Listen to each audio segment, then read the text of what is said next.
வணக்கம் friends, welcome to சுப்பீஸ் wonderland. இன்றைக்கி நம்ம ஒரு தீபாவளி ஸ்வீட் ரெசிபி தாங்க பார்க்க போகிறோம். ரொம்பவே ஜூஸியான பாதுஷா எப்படி ரெடி பண்ணலாங்கிறத பார்ப்போம். இந்த தருணத்தில் சப்ஸ்கிரைபர் ஆகிய உங்களுக்கும் ஃப்யூச்சர் சப்ஸ்கிரைபர்களுக்கும் என்னுடைய நன்றி கலந்த வணக்கத்தை தெரிவித்துக்கொண்டு இப்போ ரொம்பவே டேஸ்டியான பாதுஷா எப்படி ப்ரிப்பேர் பண்ணலாங்கிறத பார்ப்போம். ஃபஸ்ட்டு நம்ம பாதுஷா செய்கிறதுக்கு ஒரு மிக்சிங் பவுலில் 1 கப் அளவுக்கு மைதா ஆட் பண்ணிக்கிறேன். இப்போ 1/4 டீஸ்பூன் அளவுக்கு பேக்கிங் சோடா ஆட் பண்ணிக்கிறேன். ஒரு பிஞ்ச் சால்ட் ஆட் பண்ணிக்கிறேன். இப்போ இதை நல்லா மிக்ஸ் பண்ணிக்குவோம். இப்போ 2 டேபிள் ஸ்பூன் அளவுக்கு தயிர் ஆட் பண்ணிக்கிறேன்.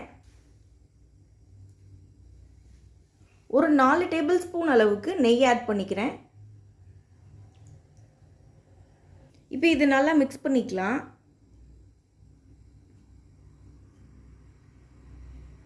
இப்போ கொஞ்சம் கொஞ்சமாக தண்ணி சேர்த்து ஒரு கெட்டியான மாவு பதம் வர அளவுக்கு நல்லா பிசைஞ்சு எடுத்துக்குவோம். இந்த மாதிரி மாவை நல்லா கெட்டியாக பிசைஞ்சு எடுத்துக்கணும். இந்த மாவை மூடி ஒரு 10 நிமிஷம் நல்லா ஊற வச்சு எடுத்துக்குவோம். இப்போ ஒரு பேன் எடுத்திருக்கேன். இந்த பேனில் நம்ம மாவு மெஷர் பண்ண அதே கப்பில் 1 கப் அளவுக்கு சுகர் ஆட் பண்ணிக்கிறேன். இப்போ இதில் 3/4 கப் அளவுக்கு தண்ணி ஆட் பண்ணிக்கிறேன்.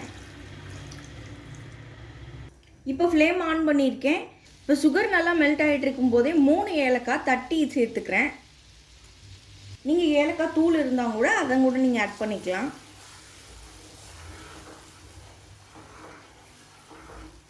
இப்போ இதில் ஒரு அரை லெமன் புழிஞ்சு விட்டுக்கிறேன். இப்போ சுகர் நல்லா மெல்ட் ஆயிடுச்சு. இந்த சர்க்கரை பாகுக்கு நமக்கு கம்பி பதம்லாம் எதுவுமே தேவையில்லை.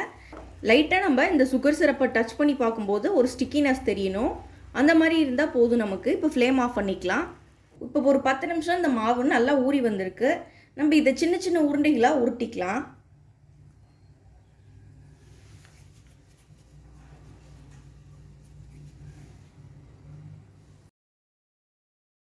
இப்போ எல்லா மாவையும் சின்ன சின்ன உருண்டைகளாக உருட்டி எடுத்துகிட்டு வந்துட்டேன். இப்போ இந்த உருண்டைகளை எந்த ஒரு வெடிப்பும் இல்லாமல் நல்லா உருட்டிக்கணும். பாருங்கள், வெடிப்பும் இல்லாமல் உருட்டி எடுத்துகிட்டு வந்தாச்சு. லைட்டாக சென்டரில் ஒரு ப்ரெஸ் கொடுத்துட்டோன்னா போதும். இதே மாதிரி எல்லா மாவையும் உருட்டி ப்ரெஸ் பண்ணி எடுத்துகிட்டு வந்துக்கலாம். இப்போ ஒரு பேனை ஹீட் பண்ணியிருக்கேன். இதில் ஃப்ரை பண்ண தேவையான அளவு ஆயில் விட்டுக்கலாம்.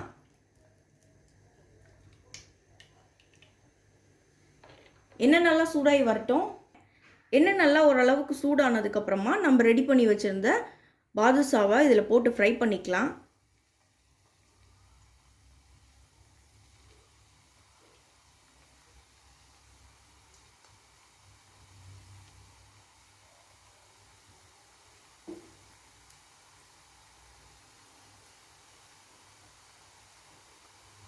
ஃப்ளேம் ரொம்ப ஓவர் ஹீட்டில் இருக்கக்கூடாது. ஃப்ரை பண்ணும்போது ஒரு ஹீட் ஒரு மிதமான அளவு இருந்தால் போதுமானது.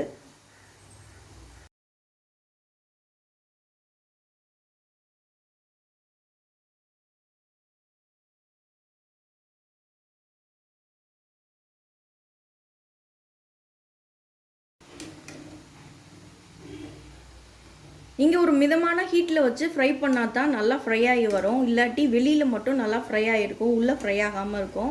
அதனால் ஒரு மிதமான ஹீட்லேயே வச்சு ஃப்ரை பண்ணிக்கோங்க. இப்போ நல்லா ஃப்ரை ஆகிடுச்சு. இப்போ இது எல்லாத்தையும் எடுத்துக்குவோம். இப்போ இது எல்லாத்தையும் எடுத்து தனியாக எடுத்து வச்சுக்கலாம். இப்போ நம்ம ஃப்ரை பண்ண பாதுஷா எல்லாத்தையும் சுகர் சிரப்பில் ஆட் பண்ணிக்கலாம்.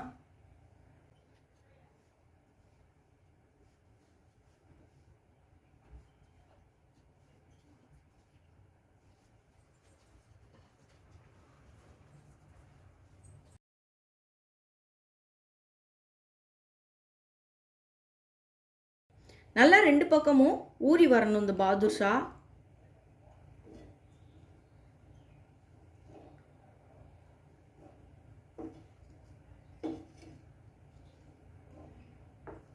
ஒரு 10 நிமிஷம் நல்லா ஊறி வரட்டும்.